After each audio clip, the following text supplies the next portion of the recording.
everyone. Gary Webb here with another we do, meaning how we do it. Today's we do is how we prepare our horses to be caught in a wilderness camp. What we use are morals. Our animals are not pets, they're a tool. We treat them very, very well, but they are a tool. They're not a 1,000-pound pet. So we use morals, which is different than treats. This is feeding. Cookies are a treat. I never did much like treats. They're always nibbling. They just don't work. Like this is feeding. Treats are treats. Simple as that.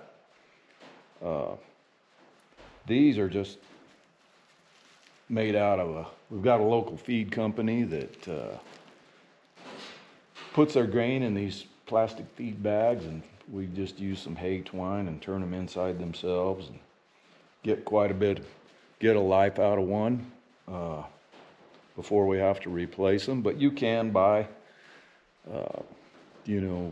manufactured store-bought morels. We like these because they fold up to nothing when you're stuffing them in a pack.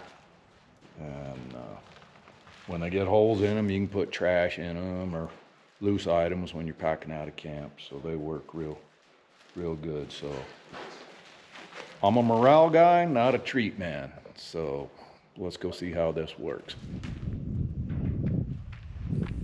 Yeah, we really only feed our horses grain when we're really using them.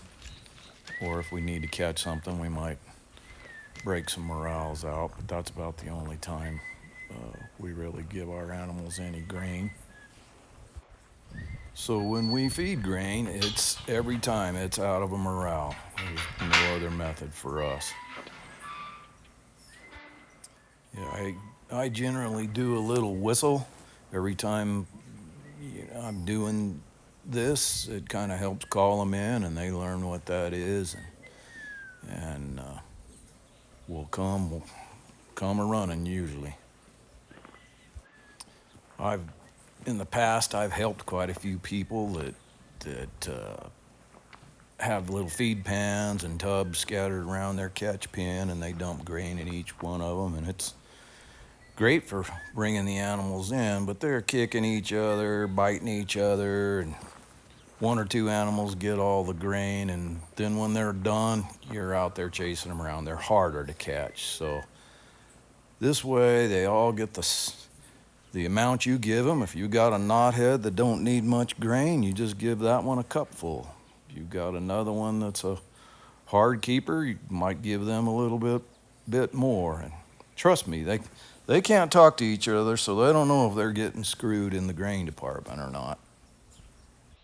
If we have a new animal that's never been fed out of a morel, we usually will catch them with a halter and a lead rope. They might be a little bit scared of it, and so we have them on a lead rope, and they got to be able to put their head down. And usually, after a couple of times, man, they know what these things are, and you can go right on with it. A lot of times I can have one already saddled by the time the rest of them are done eating. So just take you a cup of coffee. You're feeding in the morning. If it's the evening, bring you a cold beer. But you don't want to leave the animals unattended with morels on. They could go dunk it in a water trough, or they'll paw them up. So just take you a beer, a cup of coffee, whatever you like to drink, and hang out with them while they're eating. If you have a lot of animals, they can get a little pushy and disrespectful, so they all want to be first once they get used to being fed out of these things. So get you a stick, make them stay back, or hang a couple morels, and take a few steps away from them in case they do kick at each other or anything. But Just be careful while you're doing this. In camp, we usually catch all the animals first before we give them their feed bag, because they get them done, they could start wandering off before you get them all caught. So we usually catch them first. And I've got a little short video clip of us feeding horses in camp. Here we are morale the critters. A few whistles and they come right up. Here's the hot wire, a couple feet off the ground. Keep them away from the camp tents over here.